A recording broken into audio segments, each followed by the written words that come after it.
क्या नरेंद्र मोदी अमेरिका का कठपुतली एजेंट है? असल में हमारा देश पीएम नहीं बल्कि कोई और ही चलाता है। पीएम तो बस सिर्फ एक चेहरा होता है, एक फेस। मोदी के पहले अमेरिका दौरे की कहानी। इससे संबंधित कुछ तथ्य मैं आपके सामने इस वीडियो में रखूंगा। तो कहानी की स्टार्टिंग होती है कि नरेंद्र मोदी ने अपने शुरुआती दिनों में आरएसएस को ज्वाइन करा था और सन 1971 में बताया जाता है कि Narendra Modi full time worker बन गया था आरएसएस के अंदर। उसके बाद 1985 में नरेंद्र मोदी को आरएसएस से बीजेपी में शिफ्ट कर दिया गया और उस समय के जो भी आरएसएस और बीजेपी में उच्च पदों पर नियुक्त लोग थे उनकी सेवा करके उनके करीब जाकर उसने अपने पद को बढ़ाने का प्रयास किया, लेकिन उसे सफलता मिलती है 1993 में। ये उसकी ज़िंदगी का टर्निंग पॉइंट था। तो सफलता क्या मिलती है कि एक अमेरिकन सरकार की एक एजेंसी है जिसका नाम है ACYPL, American council of young political leaders. ये किसके द्वारा फंडेड है, किसके द्वारा संचालित की जाती है? अमेरिकी सरकार के द्वारा। तो ये जो काउंसिल है ACYPL, इसका क्या काम है और इसका नरेंद्र मोदी से क्या लेना देना है वो मैं अभी आपको बता देता हूँ। तो ये काउंसिल क्या करती है, ऊपरी तौर से ऐसा बताती है कि भैया हम एक काउंसिल हैं जो कि यंग लीडर्स को ट्रेनिंग देते हैं पॉलिटिक्स की। यानी कि हम विभिन्न देशों से जो उभरते हुए जो नेता हैं उनको नेतागिरी करने की ट्रेनिंग देते हैं, ऐसा ये लोग बताते हैं। और उसके तहत कई सारे देशों से कुछ कुछ लोगों को ये ट्रेनिंग देते हैं। तो उसमें क्या था कि कुछ सीटें भारत के लिए भी थी। यहाँ की जो भी संस्थाएं हैं, मुख्य मुख्य पॉलिटिकल संस्थाएं, आरएसएस, बीजेपी, ये इसी प्रकार की संस्थाएं होती हैं। तो इनको इन्होंने बोला होगा कि भाई कुछ नाम भेजो जिन्हें आप चाहते हैं कि हम ट्रेनिंग दें। तो नरेंद्र मोदी ने वो सीट लपक ली। तो 1993 में 1993 में नरेंद्र मोदी यूएस जाता है, अमेरिका जाता है ट्रेनिंग अटेंड करने के लिए। किसकी? ACYPL, American council of young political leaders की। लेकिन मीडिया में क्या बताया जाता है बाद में, जब नरेंद्र मोदी, हालांकि उस समय तो कुछ नहीं था, लेकिन बाद में जब नरेंद्र मोदी प्रधानमंत्री बन गया तो इस दलाल मीडिया ने किस तरीके से रिपोर्ट किया कि नरेंद्र मोदी यूएस किस लिए गया था? स्वामी विवेकानंद की कोई समारोह हुआ था, उसको अटेंड करने गया था। देश का प्रधानमंत्री है। जी हाँ, इन तस्वीरों में आप प्रधानमंत्री नरेंद्र मोदी को देख रहे हैं। ये तस्वीरें 1993 की हैं, जब प्रधानमंत्री नरेंद्र मोदी को बहुत कम लोग जानते थे। 1993 में मोदी स्वामी विवेकानंद से जुड़े कार्यक्रम में हिस्सा लेने के लिए पहली बार अमेरिका गए थे। 1993 में मोदी स्वामी विवेकानंद से जुड़े कार्यक्रम में हिस्सा लेने के लिए पहली बार अमेरिका गए थे। जबकि रियलिटी क्या है? रियलिटी इसी के आधिकारिक एक्स वेरीफाइड अकाउंट में, मोदी आर्काइव के नाम से एक अकाउंट है, वहाँ पर क्लियरली मेंशन कर रखा है कि ये खुद ACYPL की मीटिंग्स को अटेंड करने गया था। और आपको बहुत सारे अन्य न्यूज़ आउटलेट्स के माध्यम से भी इसकी पुष्टि होती है।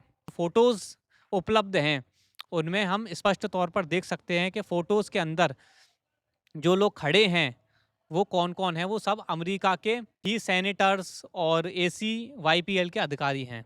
उनमें से एक व्यक्ति जिसे हम नरेंद्र मोदी के साथ खड़ा हुआ देख सकते हैं, इसका नाम है टिम जॉनसन।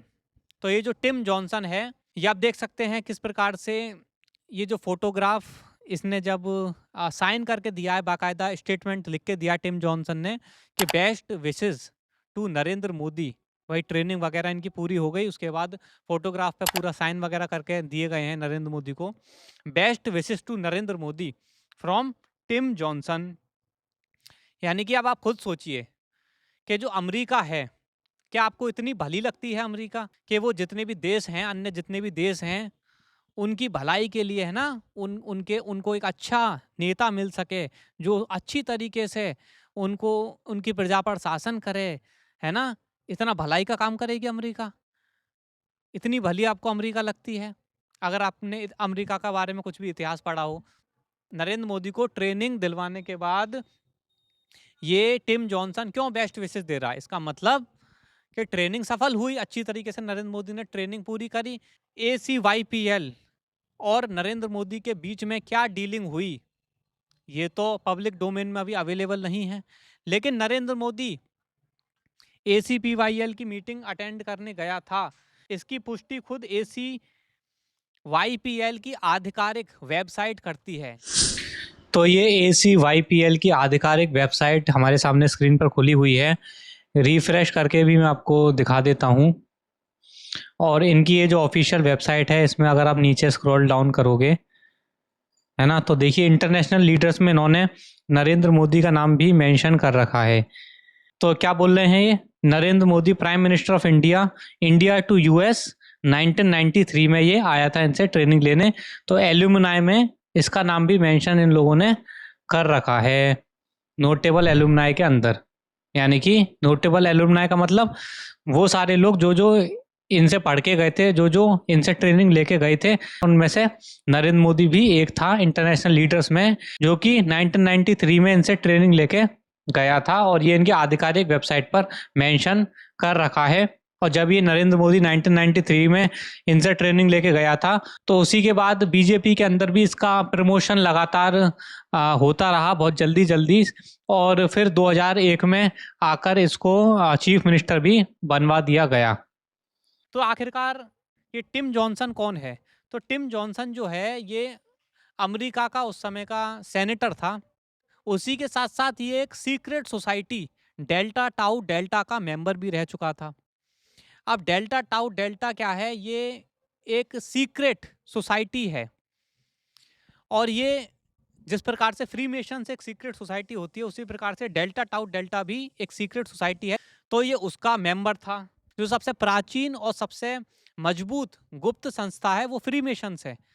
लेकिन अन्य भी इसी प्रकार से बहुत सारी गुप्त संस्थाएं हैं जिनका मूल जनक बेसिकली फ्रीमेशंस ही हैं।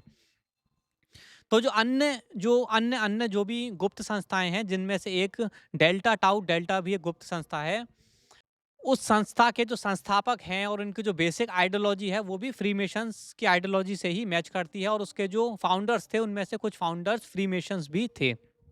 इसको और कंफर्म करने के लिए जब मैंने इनकी आधिकारिक मैगजीन को डाउनलोड करा, यानी कि जिस प्रकार से फ्रीमेशंस की वार्षिक मैगजीन आधिकारिक रूप से पब्लिश होती है, उनकी वेबसाइट पर आपको मिल जाएगी, उसी प्रकार से डेल्टा टाउ डेल्टा की क्वार्टरली मैगजीन आधिकारिक रूप से पब्लिश की जाती है उनके द्वारा। पुरानी मैगजीन मुझे मिली और उस मैगजीन के अंदर वो लोग जिक्र कर रहे हैं, मैं आपको स्क्रीन पे दिखा रहा हूँ, वो लोग जिक्र कर रहे हैं उनका सौभाग्य है कि डेल्टा टाउ डेल्टा के जो मेंबर्स रह चुके हैं उनको 33 डिग्री फ्रीमेशन बनने का सौभाग्य प्राप्त हुआ। अब ये सौभाग्य व्यक्त कर रहे हैं, डेल्टा टाउ डेल्टा का व्यक्ति सौभाग्य व्यक्त कर रहा है कि उनकी संस्था से, उनकी secret society delta tau delta से 15 लोगों के नाम वह बता रहा है उस समय, जो कि 33 डिग्री फ्रीमेशन होने का जिन्हें अधिकार प्राप्त हुआ। अब 33 डिग्री फ्रीमेशन क्या होता है कि फ्रीमेशंस के अंदर सबसे ऊंचा जो पद होता है वो 33 डिग्री फ्रीमेशन होता है, यानी कि उससे ऊंचा कुछ पद नहीं होता है फ्रीमेशंस के अंदर। तो ये अपना ग्रेटिट्यूड व्यक्त कर रहा है, सौभाग्य व्यक्त कर रहा है कि किस प्रकार से डेल्टा टाउ डेल्टा के मेंबर्स को फ्रीमेशंस का 33 डिग्री बनने का सौभाग्य प्राप्त हुआ। तो इससे आप समझ सकते हैं किस प्रकार से जो अन्य सीक्रेट सोसाइटी हैं उनका भी एक सपना रहता है कि फ्रीमेशंस के अंदर ही ऊंचे से ऊंचा पद हासिल किया जाए। इससे समझ में आना चाहिए और दोनों आपस में किस प्रकार से लिंक होती हैं सारी सीक्रेट सोसाइटीज़, और उनका मूल में जनक ये फ्रीमेशंस ही होते हैं, जैसा कि इनकी मैगजीन में भी इन लोगों ने बता रखी है सारी जानकारी। डेल्टा टाउ डेल्टा को फ्रीमेशंस की आप ब्रांच कह लीजिए। मतलब ये सारी चीज़ें एक दूसरे से कनेक्टेड हैं, चाहे तो CIA ले लो, चाहे तो डेल्टा टाउ डेल्टा ले लो, चाहे तो फ्रीमेशंस ले लो। तो इन सभी का जो अमेरिका का और उनकी गुप्त संस्थाओं का और उनकी सरकार का और CIA का ये पूरा मिला के जो सिंडिकेट होता है, और उस सिंडिकेट के द्वारा जो पोषित संस्था है जिसका नाम है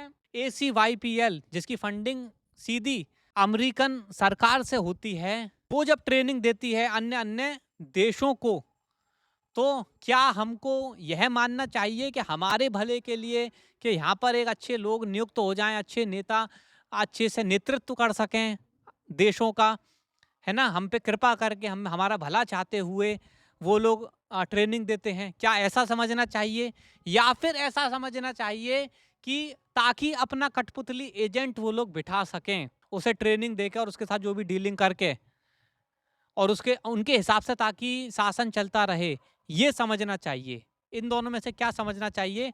आप समझदार हैं, मुझे बताने की आवश्यकता नहीं होना चाहिए।